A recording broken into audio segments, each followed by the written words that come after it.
दोस्तों, सच कड़वा हो सकता है, पर चूंकि वो सच है इसलिए हमें इसे एक्सेप्ट करना चाहिए।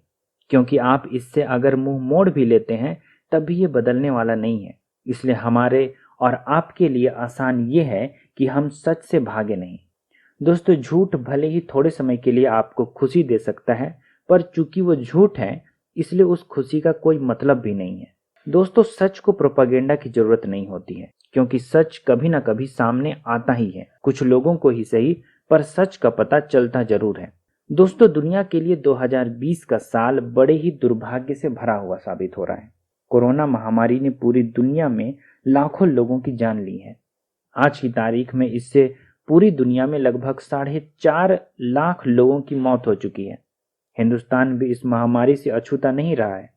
भारत में भी 12,000 से अधिक लोगों की मौत इस बीमारी से हो चुकी है। कन्फर्म्ड केसेस की संख्या में भारत अब दुनिया के चौथे नंबर पर पहुंच चुका है और इसमें लगातार वृद्धि भी हो रही है। दोस्तों, भारत के लिए 2020 का साल कोरोना महामारी के अलावे भी दुर्भाग्यों से भरा हुआ है।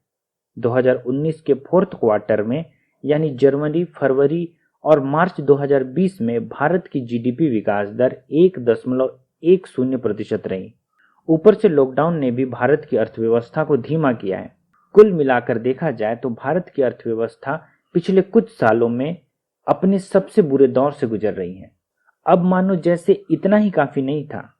45 सालों में जिस सीमा पर शांति बनी हुई थी वहां भी तनाव बढ़ने लगा है और 15 जून 2020 को इस तनाव ने अपनी सीमा भी पार कर ली और भारत और चीन के सिपाही एलएसी के करीब गलवान वैली में एक दूसरे से उलझते हुए हिंसक हो गए, जिसमें 20 भारतीय सिपाहियों की मौत हो गई है। 76 सिपाही गंभीर रूप से घायल हैं और 10 भारतीय सिपाही जो चीनी फौज के कब्जे में थे अब उन्हें छोड़ दिया गया है। आर्मी ऑफिशियल्स का कहना है कि चीन की तरफ से करीब 45 सिपाही इंजर्ड हैं। दोस्तों, इसमें कितने चीनी सिपाहियों की मौत हुई है इसकी पुष्टि फिलहाल नहीं की जा सकती है।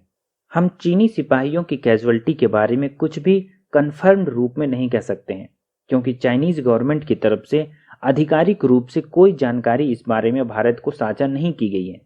दोस्तों, अक्सर जब हम सिपाहियों की मौत की समीक्षा करते हैं तो हम अपनी जीत का आकलन इस बात से लगाने की कोशिश करते हैं कि दूसरी तरफ से कितने सिपाही मारे गए हैं। दोस्तों, मेरे हिसाब से ऐसा करना एक गैर मानवीय कृत्य है कि जब हम मारे गए सिपाहियों की मौत की संख्या की तुलना दूसरी तरफ के मारे गए सिपाहियों की संख्या से करते हैं। मेरा मानना है कि भारतीय सिपाहियों की मौत केवल संख्या नहीं हो सकती है। उन सिपाहियों के परिवारों की क्या हालत होती होगी जब उनके पास उनके बच्चे और प्रियों की मौत की खबर पहुंचती होगी। हम और आप इस बात का अंदाजा नहीं लगा सकते हैं। राष्ट्रीय गौरव और देशभक्ति जैसी बातें उनके परिवारों के दुख को नहीं भर सकता है। इसलिए जो लोग अपने अपने घरों के कंफर्ट में बैठकर और न्यूज चैनल्स के स्टूडियो में वॉर मॉन्गरिंग करते हैं, उनसे सावधान रहिए। ये आपकी भावनाओं के साथ खेलते हैं, उसकी टीआरपी बनाते हैं। उनके घरों से बॉर्डर पर कोई भी नहीं जाता है। दोस्तों, सेना में पॉलिटिशियन, बिजनेसमैन और हाई इनकम ग्रुप के परिवारों के बच्चे नहीं जाते हैं। अगर जाते हैं तो वैसे लोग वॉर मॉन्गरिंग नहीं करते हैं। सेना में अक्सर हमारे और आपके जैसे परिवारों के लोग होते हैं जो सीमा पर लड़ते हैं और शहीद होते हैं। मेरी समझ में युद्ध की कामना करना देशभक्ति नहीं होती है। मैं मोदी जी की इस बात से सहमत हूं कि वो पीस चाहते हैं, पर उकसाने पर हम जवाब भी दे सकते हैं। हमारी स्ट्रेटेजी यही होनी चाहिए, तभी हमें दुनिया के दूसरे देशों से जो चाइना की कम्युनिस्ट सरकार से त्रस्त हैं, चाइना से लड़ने में हमारे साथ खड़े होंगे। हमें दिखाना होगा कि हम चाइना से अलग हैं और हम जबरदस्ती युद्ध नहीं चाहते हैं। हालांकि Modi ji all party meeting के दौरान इस बात से मुकर गए कि चाइना ने भारत की सीमा पर घुसपैठ की है। दोस्तों, मैं एक चीज आपसे कह देना चाहता हूं कि चाइना दुनिया के दूसरे देशों के साथ जिस तरह का इंट्रूजन करता है, चाहे वो इकोनॉमिक फ्रंट में हो या डायरेक्ट बॉर्डर इंट्रूजन हो, दोस्तों इसमें वहां के नागरिकों का कोई दोष नहीं है। दोष वहां की डिक्टेटरशिप गवर्नमेंट का है। इसलिए हमें चीनी नागरिकों के साथ नफरत पालकर कुछ हासिल नहीं होने वाला है। दोस्तों, आपको इस वीडियो पर हिंदी में लिखित आर्टिकल डिस्क्रिप्शन में दिए लिंक में मिल जाएगा। चलिए अब हम बात करते हैं भारत के रक्षा बजट की और समीक्षा करने की कोशिश करते हैं कि क्या हम आर्थिक रूप से किसी बड़े युद्ध को लड़ने के लिए तैयार हैं? क्या हमारा रक्षा बजट काफी है? दोस्तों, हो सकता है कि इस समीक्षा के दौरान आपके पैरों तले जमीन खिसक जाएगी, इसलिए मैंने पहले ही कह दिया है कि सच हमें जानना चाहिए, भले ही सच कड़वा हो। दोस्तों, 2020-21 में 4.7 लाख करोड़ रुपए का जो रक्षा बजट मिनिस्ट्री ऑफ डिफेंस को अलोकेट किया गया, वो टोटल बजट एक्सपेंडिचर का 15.5% था। 2020-21 के बजट में भी हमेशा की तरह डिफेंस को सबसे अधिक प्रायोरिटी दी गई और देश के बजट का सबसे अधिक हिस्सा डिफेंस को दिया गया। 2020-21 में भारत सरकार का डिफेंस बजट, अगर हम एग्जैक्ट नंबर की बात करें तो ये करीब 4,71,378 करोड़ रुपए के बराबर है, जो पिछले साल यानी डिफेंस बजट 2019-20 में 4.31 लाख करोड़ रुपए से करीब 5.67% अधिक है। अगर हम इस अमाउंट का डॉलर में हिसाब लगाएं तो ये करीब 62 बिलियन यूएस डॉलर से 67 बिलियन यूएस डॉलर के आसपास बैठता है। डिपेंड करता है कि हम एक्सचेंज रेट $1 इज इक्वल 75 रुपए ले रहे हैं या $1 इज इक्वल 70 रुपीज ले रहे हैं।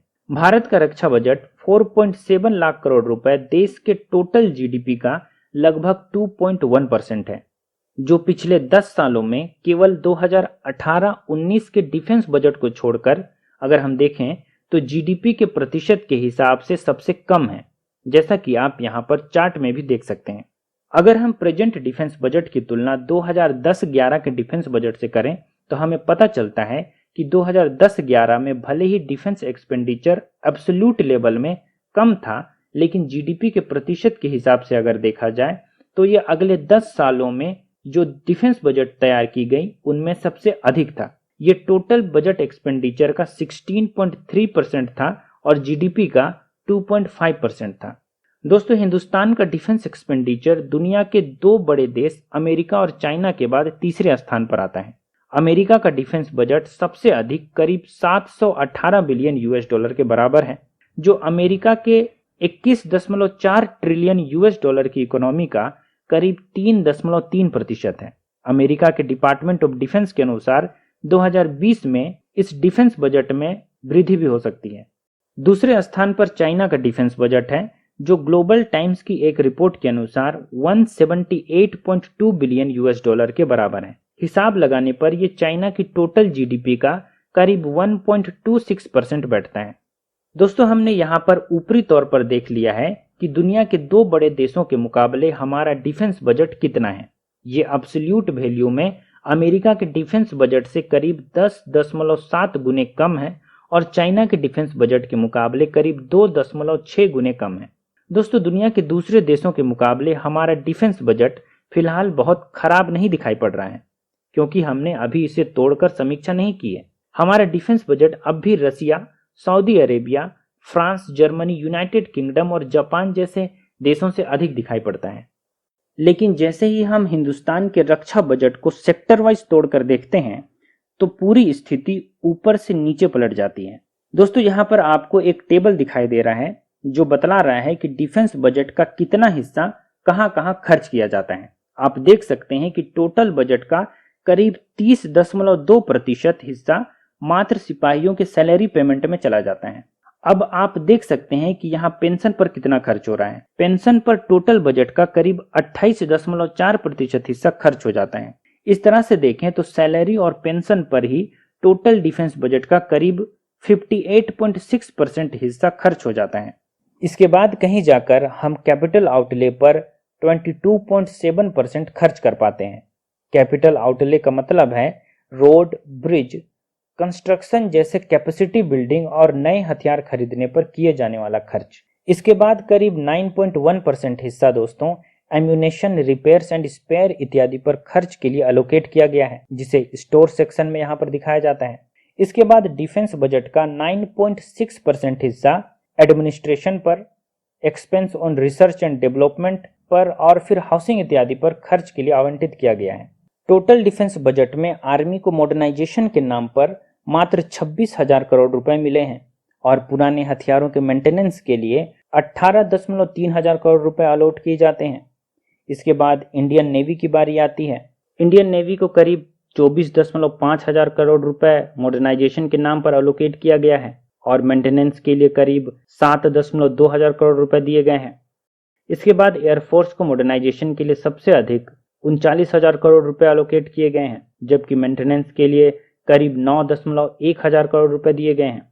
अब चूंकि तीनों सेनाओं के मॉडर्नाइजेशन के नाम पर कुल रक्षा बजट 4.7 लाख करोड़ रुपए में से मात्र 89.7 हजार करोड़ रुपए ही एलोकेट किए गए हैं, जो कुल रक्षा बजट का करीब 19% है। और इसमें कोई हैरानी नहीं है कि जब स्टैंडिंग कमेटी ऑफ डिफेंस की 2018 की रिपोर्ट आती है तो इसमें यह कहा जाता है कि इंडियन आर्मी के पास जो टोटल इक्विपमेंट्स हैं उसमें से 68% विंटेज कैटेगरी के हैं, यानी बहुत पुराने हैं, जबकि केवल 24% इक्विपमेंट करंट स्टैंडर्ड को मैच करते हैं और 8% मात्र ऐसे इक्विपमेंट्स हैं जिसे हम कटिंग एज कह सकते हैं, जो बिल्कुल नए हैं। Stockholm International Peace Research Institute के अनुसार अगर हम टोटल इंपोर्ट की बात करें, हथियारों और डिफेंस साज सामानों की जो कुल 75.9 हजार करोड़ रुपए की खरीद हमने की है, उसका करीब 48.7% हमने विदेशी वेंडर से इंपोर्ट पर खर्च किया है। सिप्री के अनुसार 2018 में हम हथियारों की इंपोर्ट के मामले में दुनिया में पहले स्थान पर थे। इंपोर्ट पर इतनी निर्भरता खासकर उस समय जब देश युद्ध से गुजर रहा है, देश की सुरक्षा को बहुत ही वल्नरेबल बना देता है।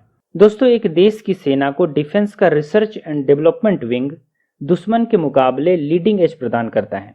2020-21 के डिफेंस बजट में डिफेंस रिसर्च के नाम पर डिफेंस बजट का मात्र 4% हिस्सा एलोकेट किया गया, जबकि अमेरिका में डिफेंस रिसर्च एंड डेवलपमेंट पर डिफेंस बजट का करीब 12% हिस्सा और चाइना में करीब 20% हिस्सा R&D पर खर्च किया जाता है। भारत में डिफेंस रिसर्च के क्षेत्र में सबसे प्रमुख स्थान DRDO यानी defence research and development organisation का है। द एस्टिमेट कमेटी की एक रिपोर्ट के अनुसार DRDO के द्वारा 14 मिशन मोड प्रोजेक्ट कंडक्ट किए गए पिछले कुछ सालों में, जिसमें एयरबोर्न प्लेटफॉर्म और ग्राउंड स्टेशन के बीच सिक्योर कम्युनिकेशन सिस्टम बनाना और मॉडिफाइड MiG-29 फाइटर जेट के लिए इलेक्ट्रॉनिक वारफेयर सूट तैयार करना, ये कुछ प्रमुख प्रोजेक्ट थे। लेकिन सभी प्रोजेक्ट अपनी डेडलाइन को पार कर चुके हैं। किसी भी प्रोजेक्ट को समय पर खत्म नहीं किया जा सका है। CAG की एक रिपोर्ट के अनुसार 152 तरह के टोटल एम्यूनेशन स्टॉक की कैटेगरी में से 61 तरह के एम्यूनेशन महज 10 दिन के इंटेंस वार में ही खत्म हो जाएंगे। CAG का कहना है कि इंडियन आर्मी के आर्मरी स्टॉक में केवल 20% स्टॉक ही ऐसे हैं जो सेटिस्फैक्ट्री लेवल को अचीव करते हैं, जो 40 दिन के इंटेंस वार को संभाल सकते हैं। इसके बाद पूरी तरह से आर्मरी खाली हो जाएगी, लड़ने के लिए कोई भी गोला बारूद नहीं बचेगा। तो दोस्तों, ये था 2020-21 के डिफेंस बजट की समीक्षा। अगर आपको ये वीडियो पसंद आया है तो इसे लाइक कीजिए, शेयर कीजिए और चैनल को सब्सक्राइब कीजिए, क्योंकि जब भी आप हमें लाइक, शेयर और सब्सक्राइब करते हैं तो इससे हमें बड़ी प्रेरणा मिलती है नई वीडियो बनाने में। वीडियो देखने के लिए आपका धन्यवाद।